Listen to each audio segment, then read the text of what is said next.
Hey, it's Tony again with the second part of the rear seat removal and now installing the false floor.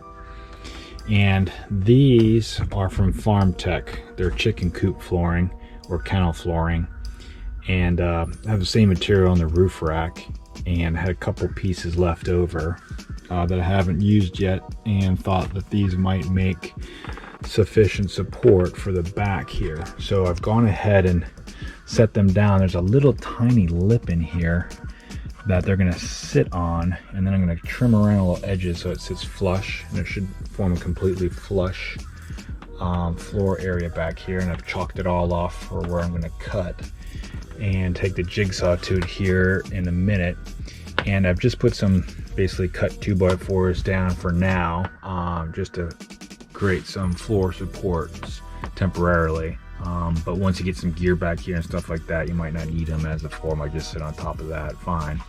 But once I get this cut, and I'll look at the 2x4s again and see exactly what kind of height dimensions might need for some type of like pillar kind of support system here for the flooring, so that I can put some heavier weight on it. But the stuff is flexible, but at the same time it's fairly sturdy. So once, for example, here I got a couple 2x4s stacked up underneath here, and it is solid. So I mean, once you get a support there with about a foot of distance, this kennel flooring doesn't really flex much at all. So I can stand on it on the roof rack without any problem.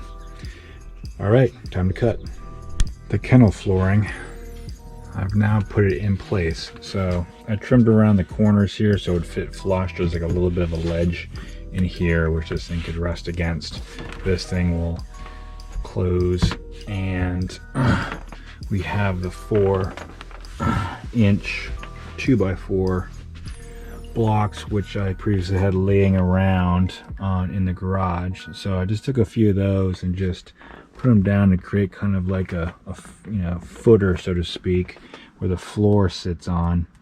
And they're okay for now, just to test it out. But as you can see, I'm putting all my body weight on here, right here in between the footers, and there's it's a little bit of flex, but not much. I mean, that's very concentrated. So I'm basically putting my knees completely on here, and so now I've just come in and just sitting 180 pounds right here in the middle of this.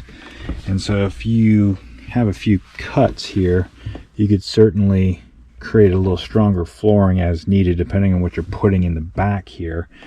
But again, I got a couple collapsible chairs already tucked away in that little cavity that's behind the second row seats, and then the third row here has plenty of extra storage here. So I might toss like a few bins of gear, spare parts, etc.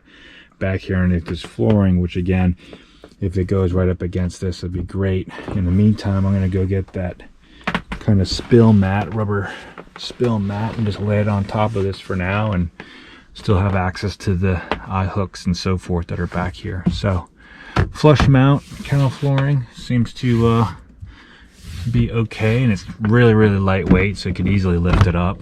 And again, it's fairly sturdy on the edges here. A little bit of bowing in certain sections, but to be expected, given that it's just plastic, but sturdy enough. And look forward to testing out over time. And I don't plan on permanently attaching any of these footer pieces back here, these 2x4s. I might do some custom cuts just so that it is flush, because the flooring does have different little dips and deviations in it, so it's not completely flat underneath here. There are some impressions and so forth, which I could just measure for a better exact cut, and then that would even level out the flooring that much more and create a nice solid foundation for it. So that's it. Hope you found this beneficial. Hope this provided some tips for you to use on your vehicle. All right, happy customizing. Take care. So now I'm going to put on the protective mat in the back. The splash guard mat. I have a bunch of things underneath there already. I got a fishing pole, tent, sand stake, a bunch of other random little things underneath this hidden floor system. And here's the Land Rover rubber floor mat for the cargo area, sitting completely flush on that subfloor, that hidden storage compartment area, now that the third row seats are out. So, looks great. Look forward to seeing how the usage goes and testing over time.